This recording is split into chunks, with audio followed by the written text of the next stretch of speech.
Hey YouTube, in this video we're going to learn how to paint some spooky stairs. In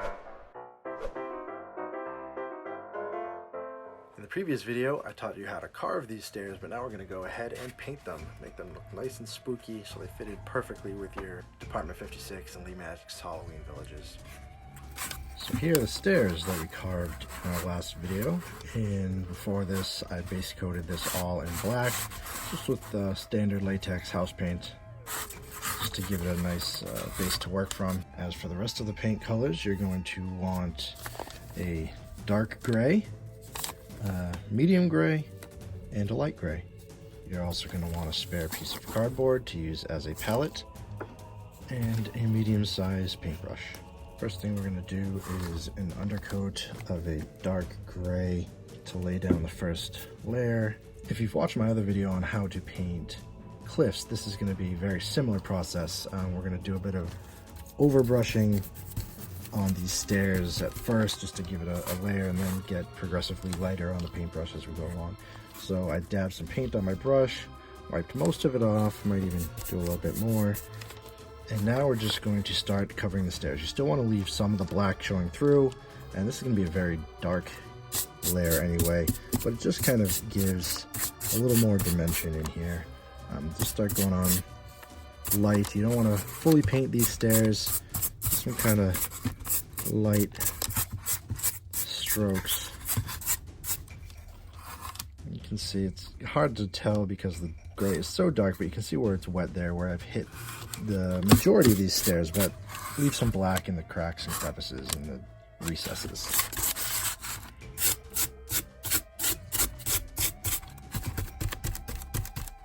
Try not to get too many brush strokes showing through. That is your first layer. Let this dry for maybe 5-10 minutes, and then we're going to come in with the medium gray. I'm using the same brush for this. I let it dry with the paint on. If the dark gray and medium gray blends together a little bit, that's okay. Just kind of adds to the natural effect. This time I'm going to get a lot more of my paint off of the brush. We don't want to do as full of a coat on this one. So now we're just going to kind of hit those highlights. Drag your brush over the highest edges. You can go a little heavier handed in this, as long as you know that there's not a ton of paint on your brush. You can kind of cover, you know, the tops of the rocks and more than just the highest edges.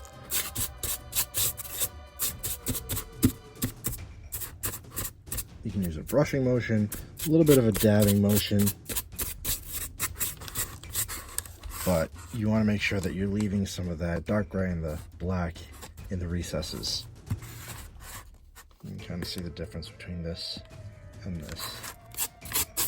Get a little bit more paint. Let's hit this.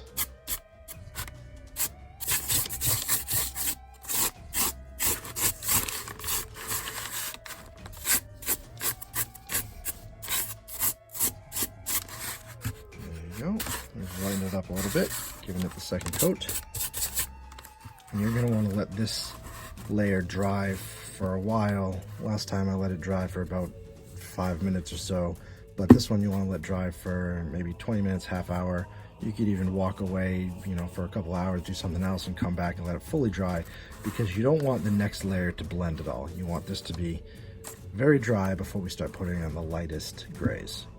Now that this has had time to dry, we're going to come in with a very light gray and a very light dry brush to hit all of the highest peaks, all of the highlights here along this stone stairway, and this is really going to make it pop and bring some more life into these stairs. And for this, I'm going to be using a paper towel to really get most of the paint off of this brush. This is true dry brushing. So there you can see that I have a bunch of paint on the brush, and I'm just gonna get most of that off here, as much as I can. You're never gonna be able to get all of it off, and that's the beauty of this. There'll be some left behind to catch on the highlights. You really want this to be dry. So there we have it. You can still see a little gray on there, but most of it's off. And now we're gonna very lightly brush this and just catch the highest points on all these stairs. So I'm gonna just start here. Very, very light. Just to catch the highest points. Already getting some there. Take your time with this. There's no rush. You go back over again if you want. But here we go. See? You can already tell the difference in these highest points here versus these ones. It's really just bringing some definition to those stairs.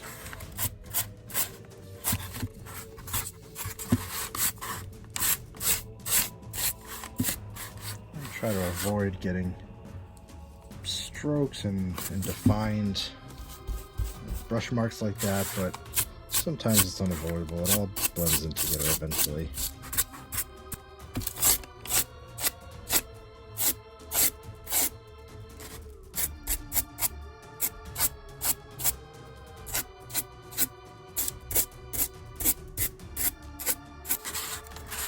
See that? That looks awesome. I might have gone a little heavy-handed right there, but that's okay. A little variation never hurt anybody. There you go. There's your final painted product. We started with black, went to dark gray, medium gray, and lightest gray. And what that does, getting those layers progressively lighter and lighter, is trick the eye into seeing shadows here in these crevices. Gives more dimension to the stairs, makes it look even spookier. So I hope you enjoyed that. If you have any questions about any of the techniques that I use, add a comment below. If you did like the video, then please give it a like and subscribe to my channel. Until next time, thanks for watching. Almost looks like some sort of skull down here. I didn't do that on purpose, but that's kind of neat.